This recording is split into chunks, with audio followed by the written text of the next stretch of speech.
من يمثل الإسلام؟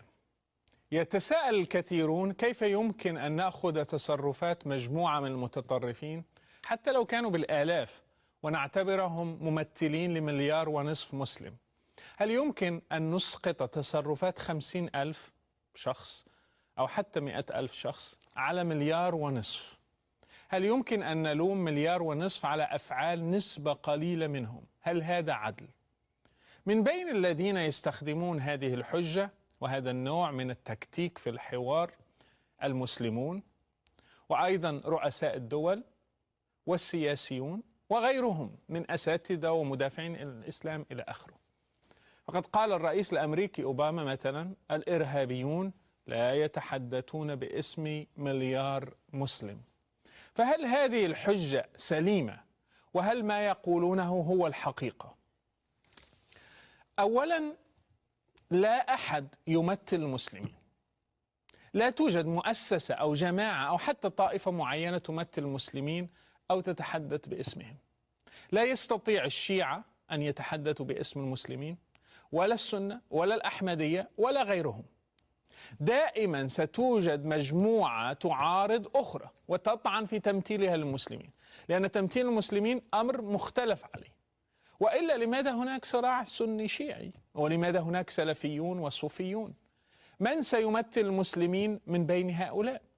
لا توجد أي مؤسسة أو دولة أو طائفة تمثل المسلمين، لا داعش ولا غيرها. ثانيا، نحن لا نتحدث عن من يمثل المسلمين حين نقول أن الإسلام دين عنف وإرهاب.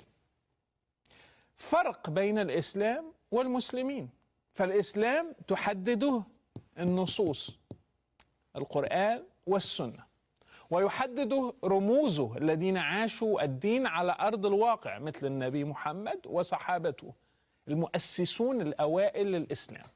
أما المسلمون فنحن نتفق أن داعش لا تمثلهم، لكن لا تخلط بين الإسلام كدين والمسلمين كأشخاص ولدوا وانتموا لهذه العقيدة بحكم ولادتهم في أسر تدين بها. ثالثا، داعش تمثل الإسلام ولا تمثل المسلمين، هذا هو الفرق. فالذي يمثل الإسلام هو الذي يلتزم بتعاليم نصوصه، لا الذي يتجاهلها أو لا يطبقها لأنها لا تلائمه اليوم أو لا يعرف عنها الكثير ولا يهتم بها. فالكثير من المسلمين مثلا لا يصلون الصلوات الخمس دون انقطاع، والكثير منهم لا يحجون. فهل نقول بما أن الكثير من المسلمين لا يصلون الصلوات الخمس فإن الإسلام لم يعلم الصلاة؟ الأكثرية لا تحدد ما يقوله الدين، بل تحدده نصوصه. الأكثرية من المسلمين مثلا لا يتزوجون 4 نساء. هل نقول بما أن الأكثرية لا تتزوج ب4 نساء إذن الإسلام بريء من الزواج ب4؟ جل الدول الإسلامية لا تقطع يد السارق مثلا ولا ترجم الزاني. هل نقول بما أن جل المجتمعات الإسلامية لا ترجم ولا تقطع يد السارق فإن الإسلام بريء من تهمة قطع يد السارق ومن رجم الزاني؟ هل هذا مقياس للحكم؟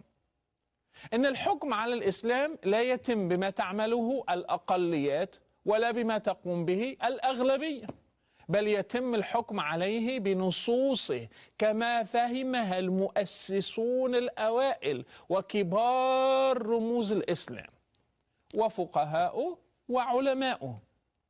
بناء عليه إذا رجعنا إلى نصوص الإسلام وإلى سيرة النبي محمد وإلى سير أصحابه نجدهم جميعا قد استخدموا السيف بدون استثناء، بل إن محمد قال: جعل رزقي تحت ظل رمحي.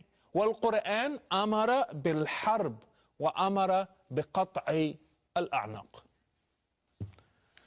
رابعا، إليكم هذا الرسم البياني لتوضيح من يمثل الإسلام. نأخذ بعض الأمثلة: السعودية، داعش، المغرب، مسلم عادي، مسلمة ملتزمة. في البداية تعالوا نقول ما هو الإسلام: الشهادتان، الصلاة، الصوم، الزكاة، الحج. هذه هي الأركان الخمسة. لكن هناك ما هو فوق الأركان الخمسة. الهدي الظاهر مثلا الذي هو اللحية بالنسبة للرجل أو الحجاب بالنسبة للمرأة. هناك الشريعة التي منها تطبيق الحدود كقطع يد السارق والرجم والجلد وقتل المرتد. هناك إعلان الجهاد لنشر الإسلام، جهاد الطلب. هناك نظام الخلافة. هناك فرض الجزية على اليهود والنصارى. وهناك أيضا نظام الإرث مثلا والأحوال الشخصية إلى آخره. هذه كلها من الإسلام. فالإسلام ليس فقط صلاة وصوم وزكاة وحج وكفى، وإلا لماذا هناك أكثر من 6000 آية قرآنية وآلاف الأحاديث؟ تعالوا ننظر إلى الجدول. إذن السعودية وهي دولة مسلمة ملتزمة تلزم المسلمين بأركان الإسلام، وإلا سيعتبرون مرتدين. بل هيئة الأمر بالمعروف والنهي عن المنكر مثلا تجبر المحلات على الإغلاق وتجبر الناس على الذهاب للصلاة. إذن نضع علامة على الأركان الخمسة. تشجع بل وتفرض الهدي الظاهر على النساء بالأخص، وتتبنى نظام الإرث الإسلامي والأحوال الشخصية، وتطبق بعض الحدود مثل قطع يد السارق وقتل المرتد، وتقوم بالجلد، ولا ترجم الزاني المحصن، ولا تتبع نظام خلافة، ولا تفرض الجزية، ولا تطالب بالجهاد لنشر الإسلام، جهاد الطلب على الأقل في الوقت الحاضر. المغرب بلد مسلم لكن أكثر تحررا من السعودية، لا يلزم أتباعه بالأركان الخمسة، ما عندوش هيئة، لكن يعاقب مثلا على الإفطار في رمضان، لا يجبر الناس على الهدي الظاهر، لا يطبق أي حد من الحدود، لا يعلن الجهاد، لا يعتمد نظام الخلافة، لا يفرض جزية على اليهود والنصارى. نأخذ المسلم العادي الذي يشكل الأغلبية أو النموذج الغالب اليوم، يؤمن بالأركان الخمسة لكنه لا يطبق إلا الصلاة والصوم مثلا، وقد لا يصلي إلا بعض المرات مثل صلاة الجمعة، وقد يزكي أو لا يزكي بحسب، وقد يحج أو لا يحج، ولا يلتزم باللحية أو الهدي الظاهر، ولا يقبل الجهاد، ولا يقبل تطبيق الحدود، ولا يقبل فرض الجزية على اليهود والنصارى. نأخذ مثلا المسلمة الملتزمة، تلتزم بالأركان الخمسة، تلتزم بالحجاب، لكنها لا تنخرط في الجهاد، وقد تؤمن أو لا تؤمن بتطبيق الحدود. قد لا يروقها نظام الخلافة، ولا تقبل فرض الجزية على اليهود والنصارى. الآن نأخذ داعش بالمقابل، تؤمن بكل هذه الأمور حرفيا وتريد تطبيقها كلها، بل وتقوم بتطبيقها على أرض الواقع جميعا دون استثناء. فمن الذي يمثل الإسلام إذن؟ من الذي يطبق الإسلام كله؟ هل المغرب؟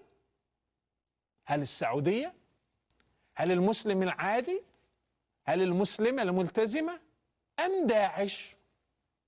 إن داعش بحسب هذا الجدول هي الممثلة الحقيقية للإسلام، والعجيب أن الباقين هم الذين يقولون أن داعش لا تمثل الإسلام. أتمنى أن تكون الصورة قد صارت واضحة الآن.